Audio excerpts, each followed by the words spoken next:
जगह टीके उपलब्ध नहीं हो पा रहे हैं। कई व्यक्ति जा रहे हैं अस्पताल और भटकते हुए घर पहुंच जा रहे हैं। कल जब CHMO से जानकारी ली गई थी कि ऐसा क्यों हो रहा है, तो उन्होंने कहा कि टीके अभी उपलब्ध नहीं हो पा रहे हैं क्योंकि नहीं आ रहे हैं अभी। जब आएंगे तब सबको लगाए जाएंगे। आज उन्होंने बोला था कि उन्हें सोमवार के दिन हम ये सारे उपलब्ध हो जाएं। तो इस विषय में आपका क्या कहना है कि बताया जा रहा है कि अमेरिका से जो कच्चा माल आता था उसी के द्वारा ये टीके बनते थे और अमेरिका के राष्ट्रपति बाइडेन ने अभी मना कर दिया है कि हम इसे नहीं देंगे। तो अब क्या हमारा देश ऐसे और कोई विकल्प ढूंढेगा या विकल्प है उसका उपयोग नहीं कर पा रहा है? इस विषय में आपका क्या कहना है? देखिए, भारत में अगर हम कोविड के बचाव की स्थिति की बात करते हैं तो वो अनियंत्रित हो चुकी है। अनियंत्रित होने के दो कारण हैं।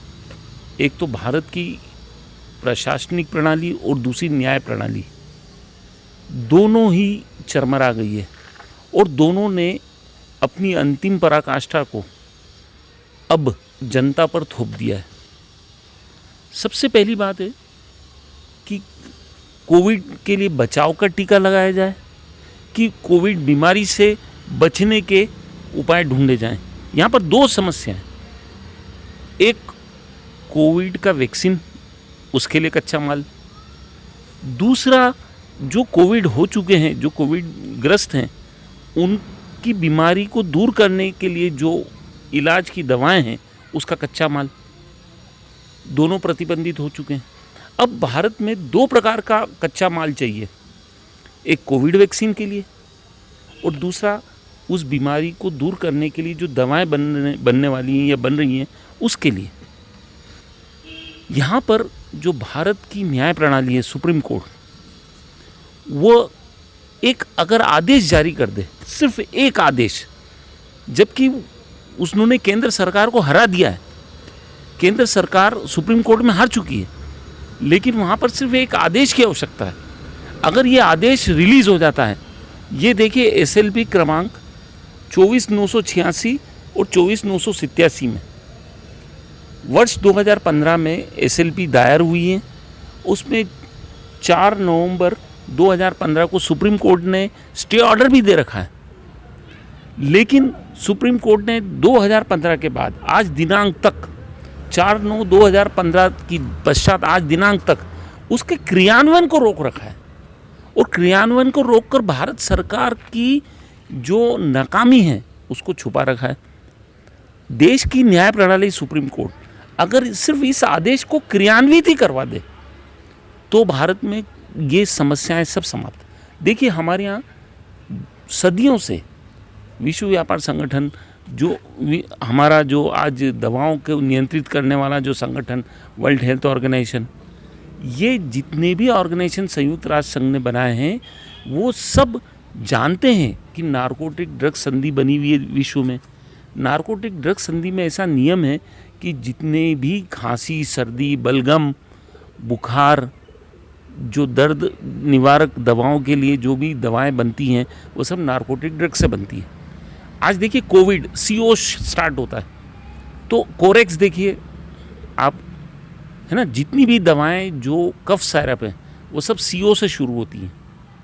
भारत के अंदर नारकोटिक ड्रग्स अवेलेबल है, इतनी मात्रा में पूर्ति है कि भारत में कोविड की अन्य विकल्प की जरूरत ही नहीं। अगर इसको इस भारत सरकार संकल्प बना दे, सुप्रीम कोर्ट संकल्प बना दे कि कोविड के अंदर हम नारकोटिक ड्रग्स का विकल्प संकल्प के रूप में वितरित करेंगे तो दवाएं भी खपत हो जाएंगी और ये जो इतनी मौतें हो रही हैं वो भी नहीं होंगी।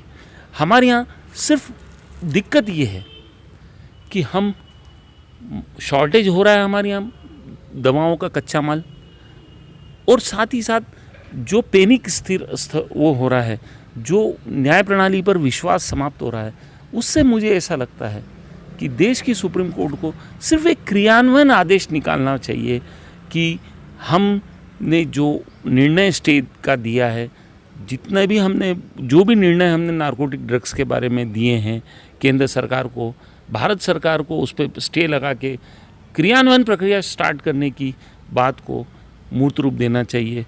अन्यथा देश में कीड़े की तरह लोग मरते जाएंगे, कीड़े मकोड़ों की तरह, और दवाओं का संकट बना रहेगा। और दवाओं का संकट अगर बनाए रखना है तो उसके जिम्मेदार भारत सरकार भी है और सुप्रीम कोर्ट ऑफ इंडिया भी है।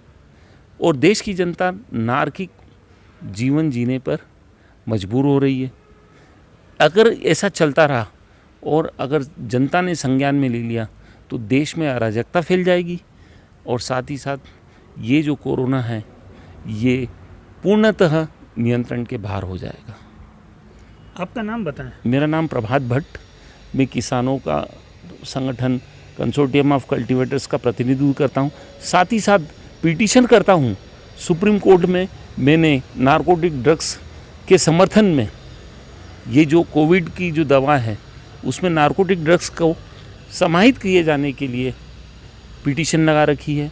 लेकिन आज सुप्रीम कोर्ट आंखें मूंदे बैठी है और अगर वो SLP क्रमांक 24,986 और 24,987/2015 में जो पिछले 6 साल से कार्रवाई को आंखें मूंदे बैठी है, अगर वो उसका क्रियान्वयन कर देती है तो कोविड भारत में समाप्त हो सकता है।